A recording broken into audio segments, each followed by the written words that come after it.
Let's look at the significance of today's testimony and what it could mean for the wider investigation.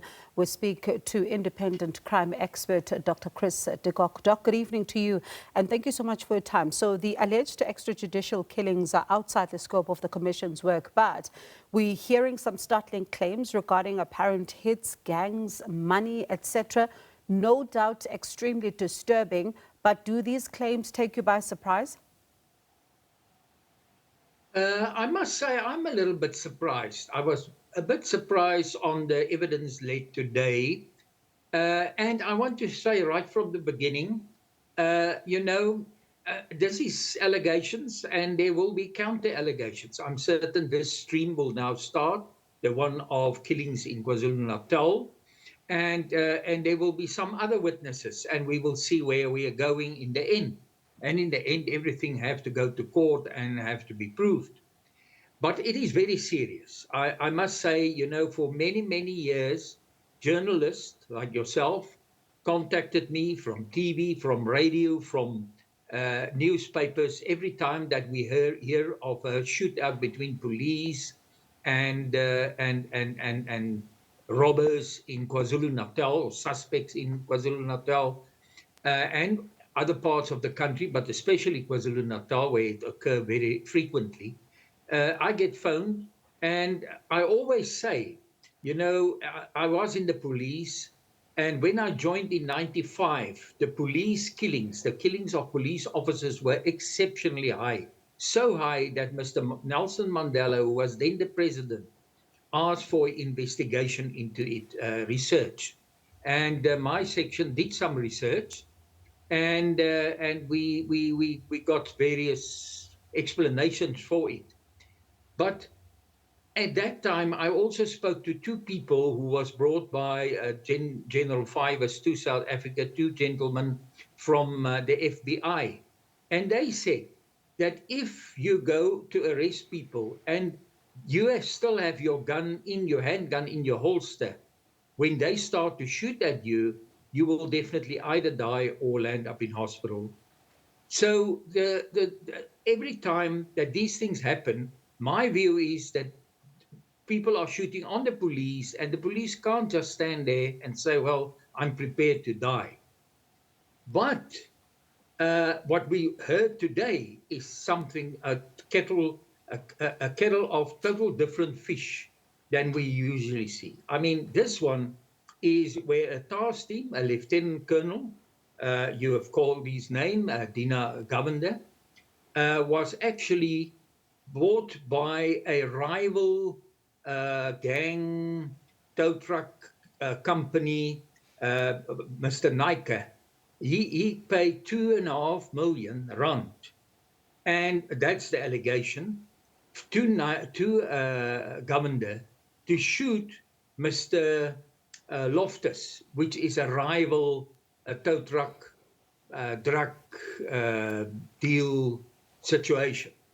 Now, I mean, that can't be allowed. So if that is true, and it can be, and the evidence are there, and these people can be taken to court, clearly this is just not on.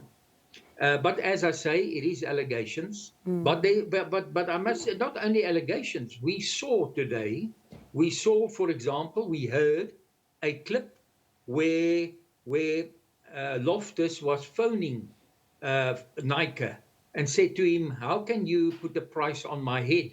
How could you ask this unit to come and take me out? And clearly he and 4 other people were hiding somewhere in a flat, and this unit or task team went into that flat and they shot these people. And actually, they shot them in a very strange way. They were lying in a line. They were not one in this corner and one in the kitchen and one in the dining room and whatever. They were shot on one spot, lying next to each other. That is very strange. And then also, and that one we can't, I mean, we have to believe our eyes. We have seen bank statements of Lieutenant Colonel Govender where cash were paid into his and his wife's account. I mean, large amounts and a lot of amounts. I think 10,000 basically each time. And that adds up to 2.5 million. Actually, it adds up to a little bit more, according to the witness of today. And how much of a concern, Doc, does it raise, especially as far as, we know these are allegations at this stage, and should they be proven to be true, how much of a concern is it that you see criminal syndicates influencing the law enforcement of officers in such a manner? Oh, no, that's very serious. It will be, if this can be proven, it will be extremely serious. Then I'm very worried. I mean, in October last year, when the Madlanga Commission started doing their excellent work, I have the greatest admiration for this committee. And today, again, it just grows because, I mean, this is a new angle that we hear here. Since then, I always said, no, I've got hope. The police service can be cleaned and we can rebuild the police service. There's still lots of good police officers, and I believe still that I'm right. But, when you're here a day like today, you're getting a little bit worried that maybe the rot have gone so far that there is just no way out of this space. Especially because, if we are to hear allegations that at station level, there could be officers who possibly, and yes, these are allegations, but possibly linked to tow trucks and being used to, eliminate rival gangs. That in and itself has a negative impact on the already fractured image of the SAPS, doesn't it? And especially reverses the work of some of those you talk about who are honest men and women in blue. Yeah. As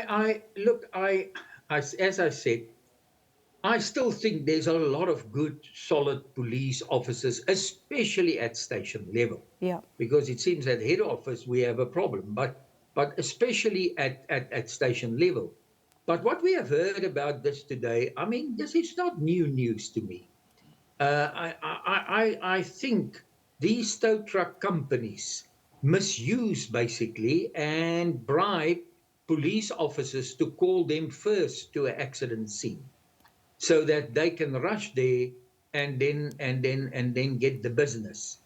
And I think even some insurance companies have made sure that this is not the case. Because if you are at some insurance companies and you're in an accident, that insurance company will tell you who to phone, and they will send the relevant tow truck company, which they tend to support. And Doc, let's see then, as we start the stream, as you say, there's going to be allegations and counter allegations. Let's see then who comes next, as we now are hearing from the officers here to try and understand exactly what's going on. But appreciate your time as always. Thank you for speaking to us, and the developments in the Madlanga Commission, they're coming into focus as we speak to independent crime expert Dr. Chris de Kock.